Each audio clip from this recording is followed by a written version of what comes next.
On the 12th of March 1938, the strangest invasion in history begins.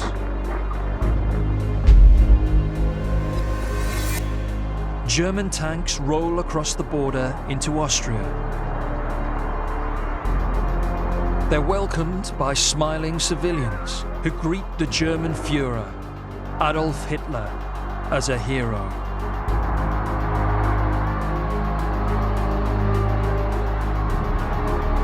This is the moment when the countdown to the Second World War begins. The decisions and actions Hitler takes over the next 18 months will drag the world to war. Without him, there would be no Second World War. No Holocaust, no senseless killing of millions of people. To understand how it happened, we need to understand him. In this series, we're telling the story of these 18 months, from the 12th of March 1938 to the 3rd of September 1939, through the eyes of Hitler himself, revealing how this bully, gambler, and arch manipulator brought the world to the edge of destruction. This time, we've reached the 27th of September 1938. Hitler has successfully taken control of Austria and is now threatening to invade Czechoslovakia. Britain and France are warning that they'll step in if he goes ahead with the Czech invasion. The future of Europe hangs in the balance.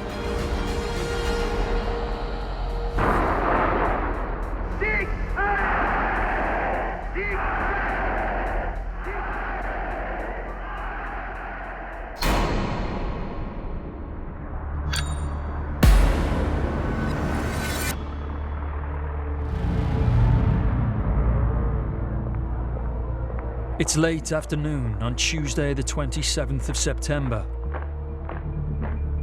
Hitler is meeting with his closest advisors in the Reich Chancellery in Berlin. He's agitated.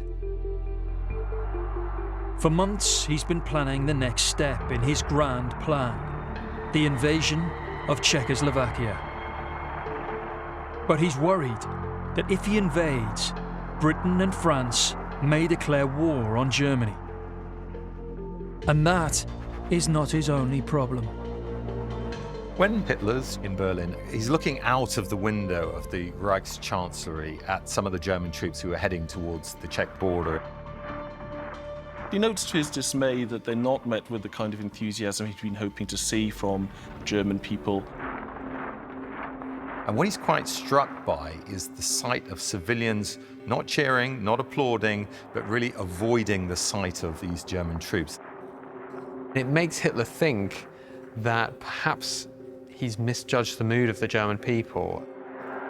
It's the first sign, possibly, that he has to tread a little bit warily, and this does have an effect on him. Hitler's so shaken, he does something surprising. He writes to the British Prime Minister, Neville Chamberlain, and appears to offer an olive branch. Chamberlain responds by organising a conference between Germany, Britain, France, and Italy, and it's to be held in Munich. Chamberlain, from his perspective, thinks, I told you, this guy is reasonable. We can talk to him, so we'll do, and we strike a deal, and all will be fine. Chamberlain asks the fascist dictator of Italy and Hitler's ally, Benito Mussolini, to act as a mediator. Mussolini takes quite an important role in this because he influences Hitler at this point. So he says to Hitler, it would be a good idea. It's a good idea, you better turn up. Hitler agrees to the conference.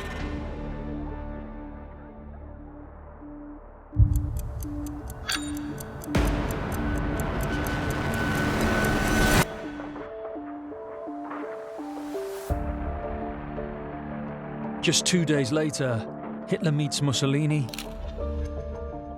Chamberlain, and the French Prime Minister Edouard Daladier at the Führerbau, his headquarters in Munich.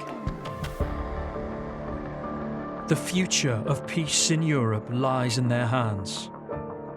You have two very polar opposite couples at the Munich conference. You have the two fascist leaders, Mussolini and Hitler, decked in their uniforms, decorated with medals, very bombastic, very flash. And on the other side, you have Neville Chamberlain and the leader of France, Daladier, who are much more sedate, civilian, bourgeois, well-dressed, and well-meaning and polite, which is a spectacle that would be quite funny if it wasn't such a serious occasion. It's very clear from Hitler's demeanour during the discussions that he's not particularly happy to be there. He's rather uncomfortable socially, not least because German is the only language he can speak, so he sticks quite close to Mussolini. He allows Mussolini to do the translating for him and very much plays a back seat during this whole negotiation. And you see Hitler starting to ape Mussolini a bit. It's very, very strange. And it just underlines that Hitler is not as experienced at this kind of thing as he likes to think he is. Secretly, Hitler wants the whole of Czechoslovakia. But late that night, after hours of negotiation, he seems to accept a compromise. The British and French agree to transfer one Czech region, the Sudetenland, home to 3 million ethnic Germans, over to German control. They finally do the deal at 2 o'clock in the morning, everyone signs, and you finally have the Munich Agreement. It's decided that the German occupation of the Sudetenland will begin in 2 days' time, on the 1st of October, 1938. But Hitler isn't happy.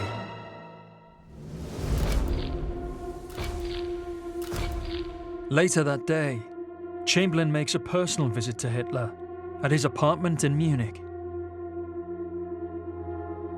Chamberlain is very happy. He's jubilant. He feels that this is a new era of peace between Germany and Britain. Hitler's very different. He's a lot quieter. He seems silent and annoyed. Chamberlain produces this piece of paper, and that piece of paper represents a commitment by Germany and Britain never to go to war with one another again, and they both sign it. Hitler attaches no significance whatsoever to this piece of paper. It is an entirely throwaway, cynical move. Here you see the contrast. Chamberlain believes in the diplomacy of pieces of paper. Hitler believes in the diplomacy of armed force. He knows that this piece of paper means nothing. The Prime Minister comes home to an empire filled with joy and relief, home to a welcome that he will never forget. Back in London, Chamberlain is greeted with a hero's welcome.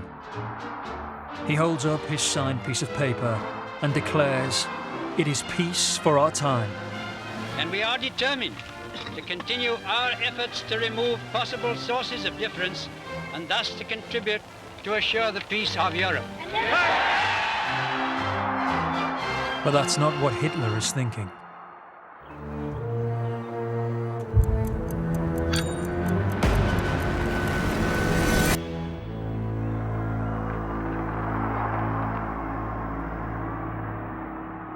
Three days later, Hitler enters the Sudetenland. His new subjects are jubilant. Back in Germany, he's celebrated as a savior of peace. The Munich Agreement is a triumph. Of course, on the surface, it's a great success for Hitler. This is something that gave him a lot of credibility and a lot of support in Germany. And yet, on a personal level for Hitler, he feels that he's failed. He wants the whole of Czechoslovakia, and he's not satisfied with just this region. He doesn't like having to make compromises, and he feels very uncomfortable having to make concessions. The Munich Agreement is Hitler's idea of hell. Diplomacy is for people who want to take things slowly. Hitler didn't want to take things slowly. He wanted to march into Prague. And he's really furious that he's been cheated out of this, not just by the British and the French, but also by the German people. He considers that they've been weak in this hour of testing. The ink is barely dry on the Munich agreement, and Hitler's already planning his revenge.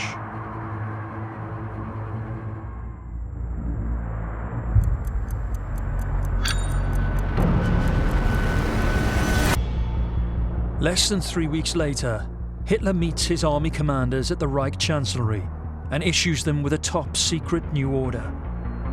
They're to prepare for the invasion of Czechoslovakia.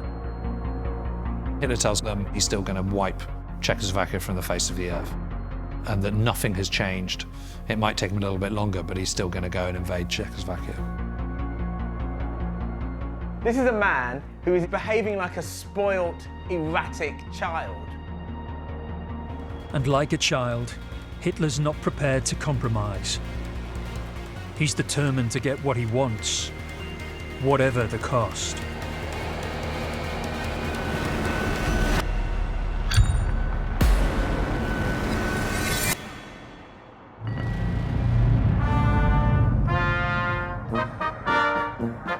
Hitler's in Munich at an annual Nazi dinner at the grand ballroom of the City Hall. For tonight, he's putting his anger over Czechoslovakia to the back of his mind and is determined to enjoy the occasion. There's an atmosphere of celebration, the great and good of the Nazi movement together in the home, the capital, as they call it, of the Nazi movement. They're all having a fine time drinking away. It's really cause for celebration. Hitler takes his seat next to Goebbels, his chief of propaganda. This reflects the close relationship that the two men have. But the celebrations are about to be disturbed. Somebody comes over and informs Hitler that a telegram has arrived from Paris. Hitler reads it and then storms off in a huff without giving his speech, without giving any explanation. Guests look on in surprise. What they don't know is that this is all a big act. In fact, Hitler had heard the news from Paris earlier in the afternoon. A German diplomat, Ernst von Rath, has been murdered at the Paris embassy by a 17-year-old Jewish teenager called Herschel Grinspan. Hitler might be preoccupied by thoughts of Czechoslovakia, but his hatred of the Jews is never far from his mind. Hitler sees this murder as an opportunity to strike against the Jews. But Hitler's got a problem. He's been carefully cultivating an image as a man of peace. He can't risk being seen to instigate violence. This is quite characteristic of how Hitler has tended to operate throughout the lifetime of the Nazi movement. He's always very keen to maintain plausible denial, if you like. Hitler can sit back, and if it goes well, he can sort of take some credit for it, but if it goes badly, he can distance himself from it and say, oh, I had nothing to do with these outrages. After Hitler storms out, it's up to Goebbels to deliver the evening speech. Goebbels is one of the most powerful figures in the Third Reich. He's a frustrated journalist, and he just so happens to have this absolute genius for PR. He really is the world's first malevolent spin doctor.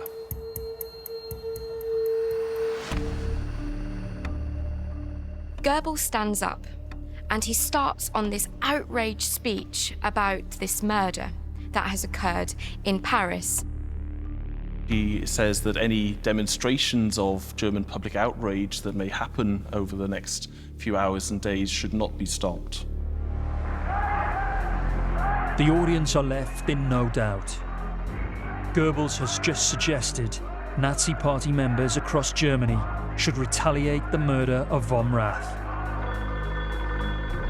Phone calls are then made from this room in Munich to the Nazi organizations across the country.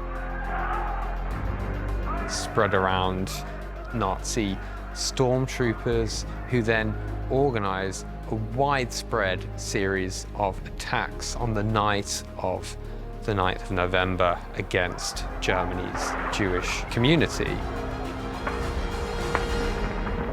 Kristallnacht, or Night of the Broken Glass, is the start of the Holocaust. It is a night of pure violence and terror. Synagogues are burned down across the country. Thousands of Jewish-owned shops and indeed homes have their windows smashed in. The shops are often looted. Even the Hitler Youth get involved with this, with older boys leading younger boys in the streets and stating that the streets must run red with Jewish blood. 91 Jewish people are killed during the night of the 9th of November. And if all that wasn't enough, 30,000 Jews are then incarcerated in concentration camps. Hitler avoids being seen to give the instruction for the anti-Semitic violence to begin. But those who take to the streets that night have no doubt they're carrying out the Führer's wishes. They're acting on a set of ideas that Hitler's been promoting for years.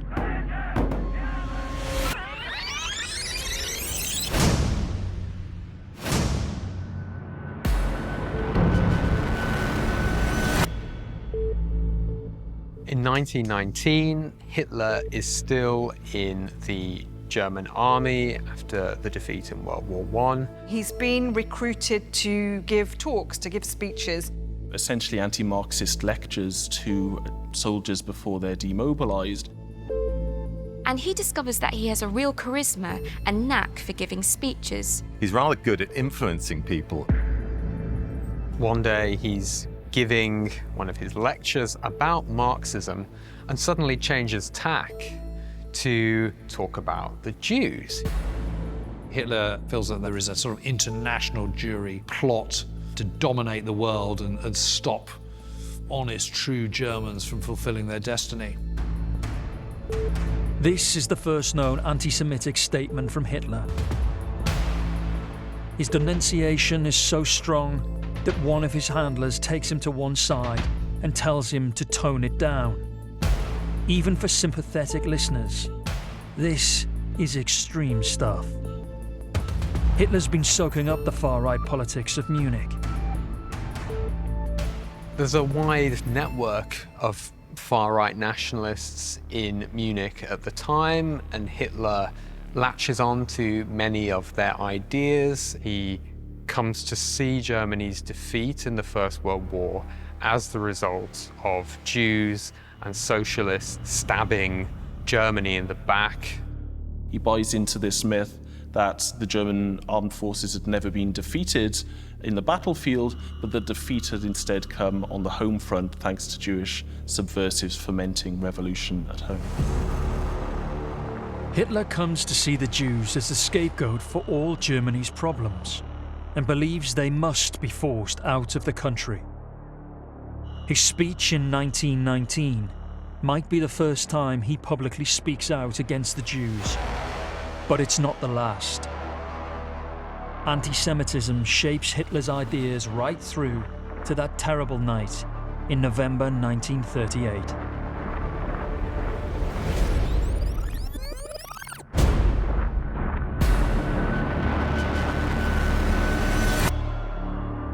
The morning after Kristallnacht, Hitler knows he needs to distance himself from the violence.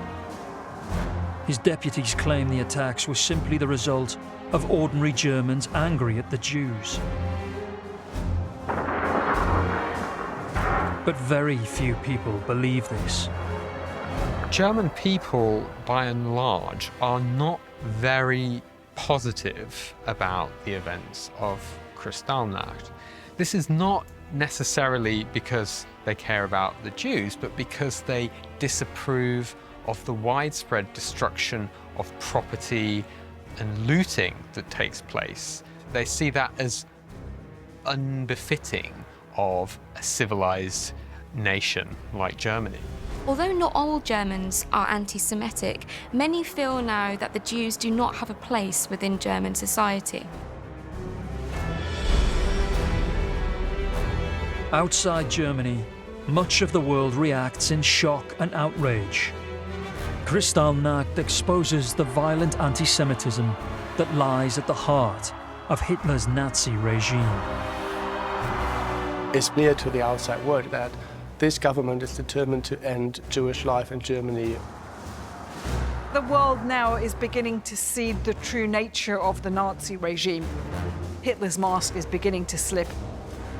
Hitler's been revealed as a racist thug, and his mask is about to slip even further.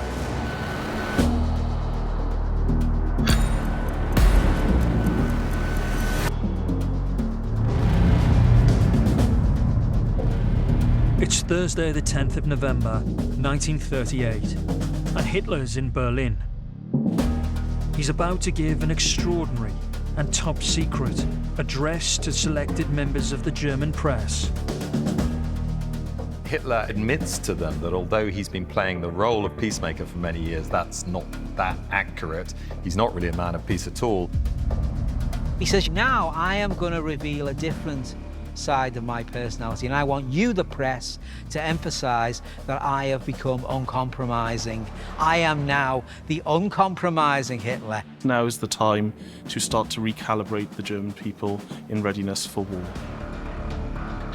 He says, I want you, to the German press, to push that idea forward to the German people that you're not going to get an omelette without breaking eggs. You've got to get this through armed force. German people have to learn that the realities of power politics will sometimes demand force of arms, that at some point there is going to be a great trial of strength. This is preparing the German people for the war which he has been planning for a long time. As he encourages the press to prepare Germany for war, Hitler continues to plot the next stage of his plan.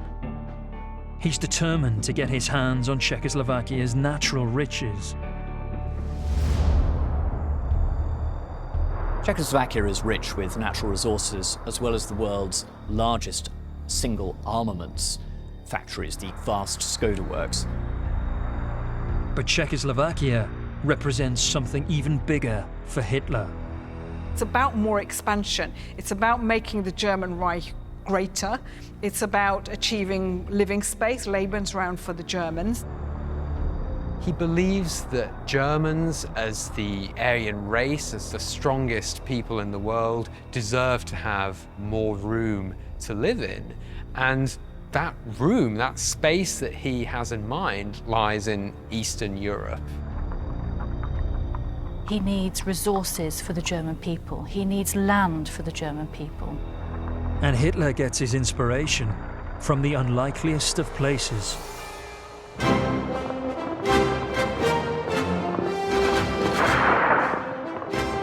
Hitler grew up reading the famous German novelist Karl May, whose adventure stories were based in the American West.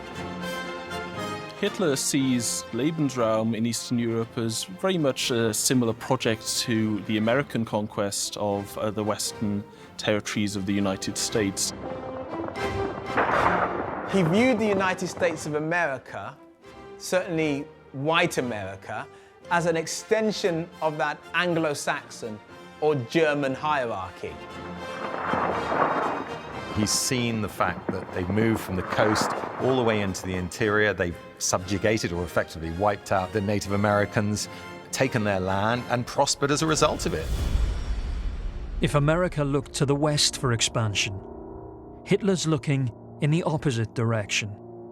Czechoslovakia is firmly in his sights, but he's also eyeing up much of Central and Eastern Europe, and ultimately the vast expanse of the Soviet Union. In the east of the Soviet Union, even in Czechoslovakia, in Poland, up in the Baltic states, there's a lot more of these natural resources, and he wants to get his hands on them. There's no doubt that he's utterly ruthless in the way he's planning to deal with the peoples who are in this land that he's going to be taking over. Some will be deported to Siberia, some will be exterminated, and some will be enslaved. And in their place, he will populate those lands with good ethnic Germans.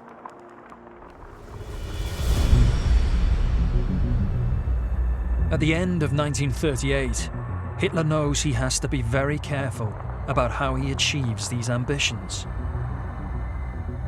He is concerned quite how far he can push that idea of the nation wanting to expand without getting into serious amount of trouble. So how will that be responded to by the Western powers? But he cannot believe that Britain and France will go to war. Why should they care? That's his logic, because that's what he wants to hear.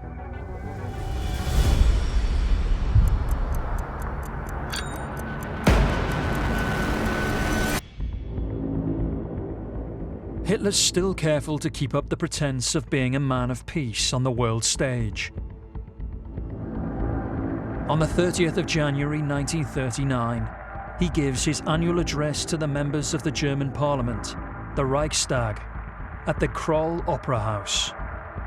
He says that Germany has got no future plans for territorial conquest. This is an obvious lie because he's planning it at the time. Then Hitler goes on to say something extraordinary, that if there is a war, it won't be him who causes it. It'll be caused by the Jews and Jews agitating for war, and that any violence to come can squarely be laid at their door. Wenn es dem internationalen Finanzjudentum in und außerhalb Europas gelingen sollte, die Völker noch einmal in einen Weltkrieg zu stürzen, dann wird das Ergebnis nicht die Bolschewisierung der Erde und damit der Sieg des Judentums sein, sondern die Vernichtung der jüdischen Rasse in Europa. This speech marks a crucial shift in Hitler's public declarations. For the first time, he's actually really vocally talking in terms of war and the Jews in the same breath. In this speech, Hitler pins the blame for any future war on the Jews and ominously predicts it will lead to their annihilation in Europe.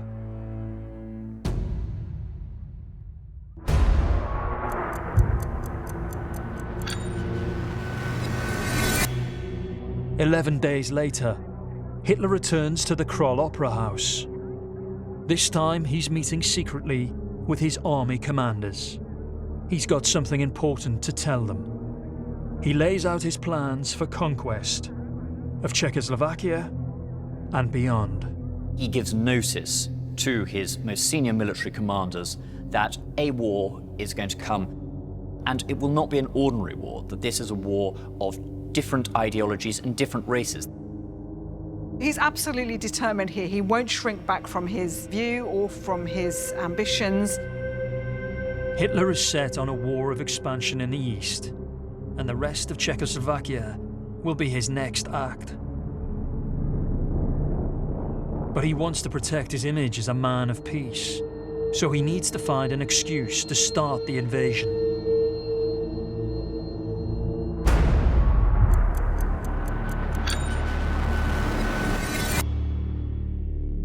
A month later, something happens that plays straight into Hitler's hands. At this point, there's a great deal of disunity in the Czechoslovak state. So there's an increasing divide opening up between the Czechs and the Slovaks. The Slovak leader is Father Joseph Tiso. He's a Catholic priest, and he's very much in favor of Slovak independence. Joseph Tiso demands of the Czechoslovak government Slovakia's independence. Dr. Emil Hacha is the Czech president, and he decides to react with force to dismiss these attempts of autonomy. He puts Tiso in prison. He really wants to play the tough guy. But Hacha is making a mistake here. This plays into Hitler's hands because he's able to present the Czechoslovak state as essentially ungovernable, as breaking down in the face of the national aspirations of its people. I mean, this is just exactly what Hitler wants. He wants to stir it all up, have them all at loggerheads with one another, and then he can just go boom, straight through the middle.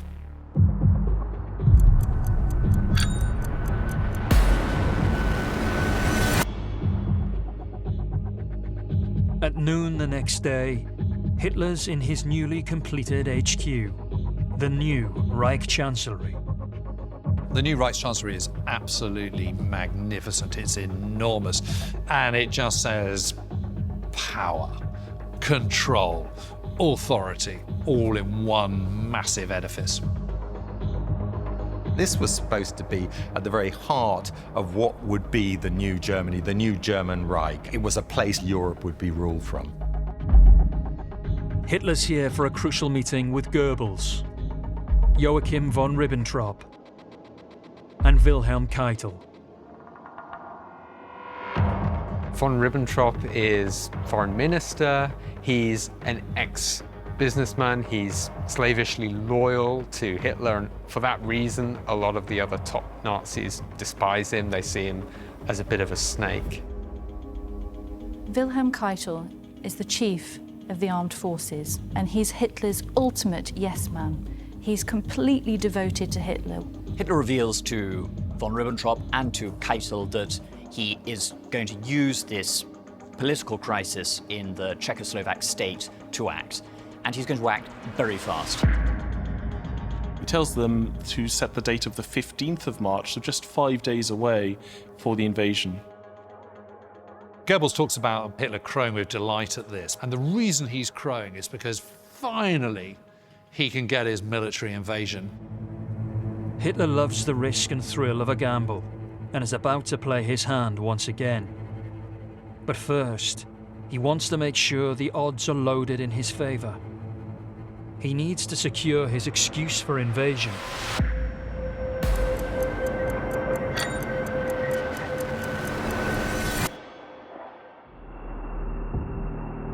Three days later, the newly released Slovak leader, Joseph Tiso, visits Hitler in Berlin. Hitler intends to use Tiso as his match to ignite the tinderbox that is Czechoslovakia.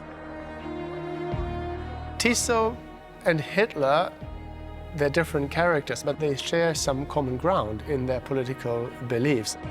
Tiso, his main goal, achieving Slovakian independence, is worth collaborating with Hitler.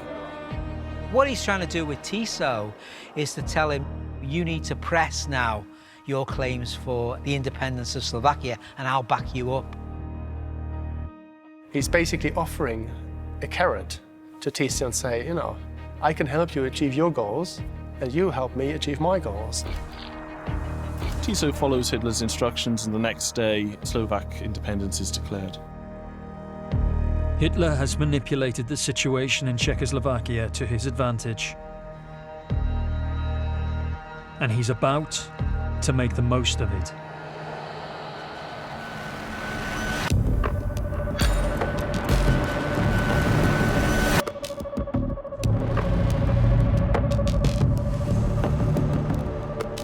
Hitler's in the new Reich Chancellery. His troops are poised to cross into Czechoslovakia. All they need is his order.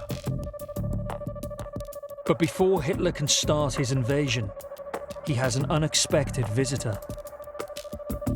In a final attempt to save his country, the Czech president, Dr. Emil Hacha, travels to Berlin to plead with Hitler to call off the invasion. He's 66 years of age, he's got a heart condition, and he makes a blunder, really, that plays into Hitler's hands. Which is to go to Hitler, to meet the wolf in the wolf's lair. Hacha is in a difficult situation, but also personally a frail, older man. Hitler, he knows exactly what to do once Hacha is there. Hitler has a talent for sensing other people's weaknesses and exploiting them. This is a skill he's been fine-tuning over a lifetime.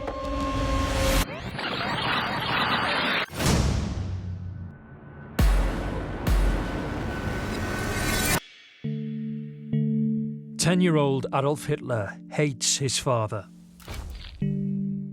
Hitler's father, Alois, was quite violent, really. He would beat them up, Adolf and his brother, if they stepped out of line. What Hitler learns from this, from his father, is it's all right to be a bully, and actually you can get your way by bullying too. Hitler doesn't seem to treat his sister terribly well. In her diary written when she was younger, Paula talks about Hitler being very much a bully. At the same time, Hitler is smothered with love and affection by his mother, Clara Hitler. She is very nurturing, very kind. She smothers Hitler with love and affection, and Hitler becomes very spoiled because of this. Hitler continues these kinds of personality traits into adulthood. He becomes used to being able to throw tantrums to get his way and to bullying people who are weaker than him. That young bully is now the most feared man in Europe.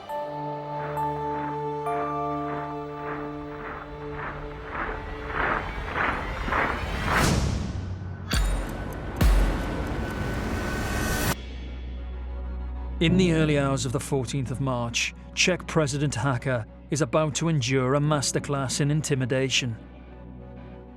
Hitler makes Hacha wait for hours in the Adlon Hotel, while he and his entourage enjoy a film at the new Reich Chancellery, a new romantic comedy, fittingly called A Hopeless Case.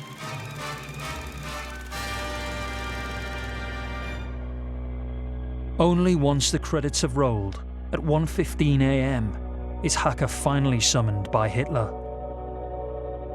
This is all part of Hitler's strategy to wear Hacha down and to exploit his tiredness and weakness.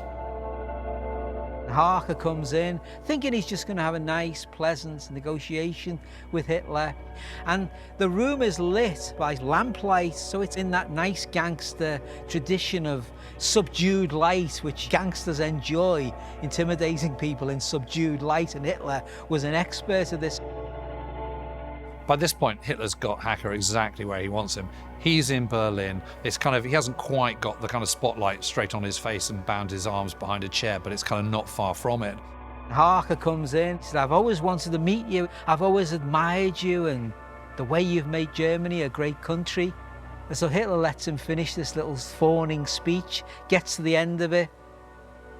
Hitler looks him in the eyes, and then he says, Czechoslovakia has let me down. He said, you have let me down. He said, your people have let me down. Hitler basically puts a pistol on his chest and says, look, these are our demands, and if you don't comply with them, we basically start attacking you. Hitler tells Hacha that the Germans will invade at 6 a.m. that same morning, and he must tell his forces to stand down. Hitler then gives the floor to Hermann Goering. Hermann Goering is Hitler's number two, effectively. He is second most powerful person in Nazi Germany. He's the head of the Luftwaffe. Goering raises the ante by saying to him, well, Hacha, sign this, or we'll bomb Prague tomorrow morning. And it's too much for Hacha at one stage. He collapses. Goering looks around and, oh God, he's fell on the floor. What happens if he dies now? The whole world is going to think that we murdered the Czechoslovak president in the Reich Chancellery. And he goes into the corridor and he shouts, get Dr. Morell. Because Dr. Morell is Hitler's famous doctor. Dr. Morell then gives him an injection, possibly amphetamines. It stopped him having the heart attack. By 4 a.m., Hacha has recovered just enough to hold a pen. He signs Czechoslovakia over to Hitler. Hitler's reaction is jubilant. He orders his two secretaries to give him a kiss on the cheek, and he says, this is the greatest day of my life. I will go down in history as the greatest ever German. He's happy to bully, to manipulate other politicians to get what he wants. Let's be under no illusions about this. This is straightforward gangster tactics. This is blackmail on an extraordinary scale with real brutal militarism behind it.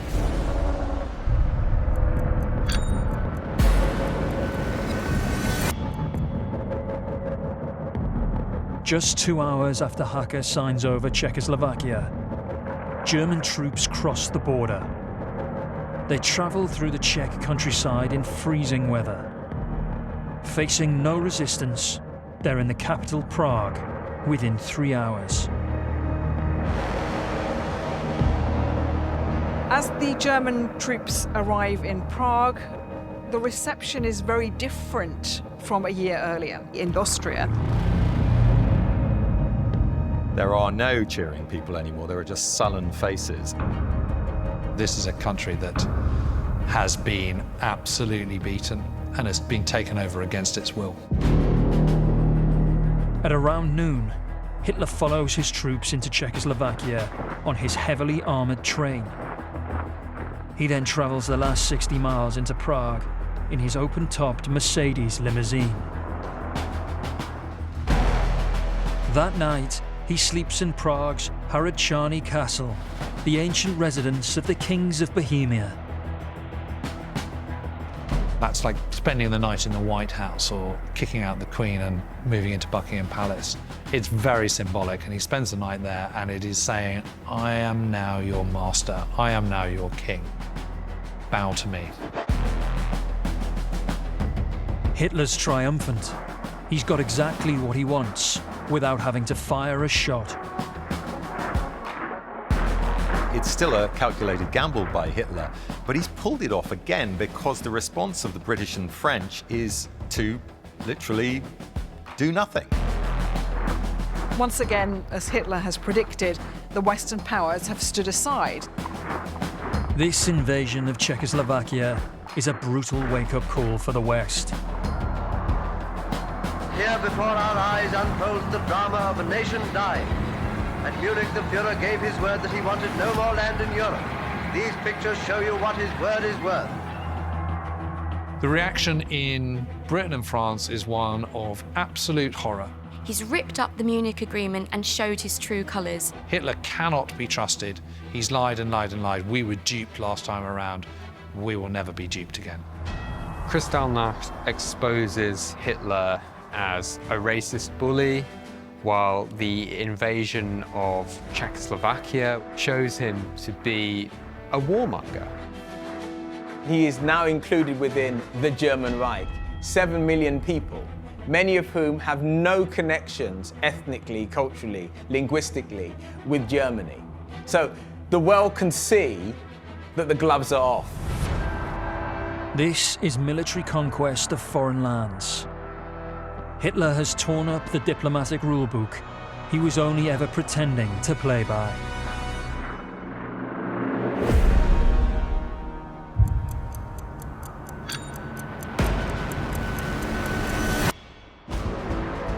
Two days after Hitler takes Czechoslovakia, the British Prime Minister, Neville Chamberlain, gives a speech in his home city of Birmingham.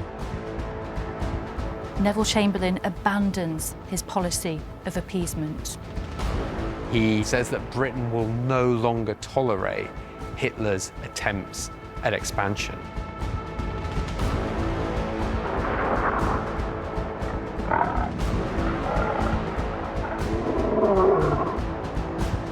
But Hitler believes Chamberlain's words to be nothing more than an empty threat. Hitler remains convinced that the talk that's coming from Britain and France in this period won't be matched with action. They won't actually challenge him. Hitler's stared down Britain and France and won his game of brinkmanship. All his high-risk maneuvers have paid off, and he has no intention of stopping.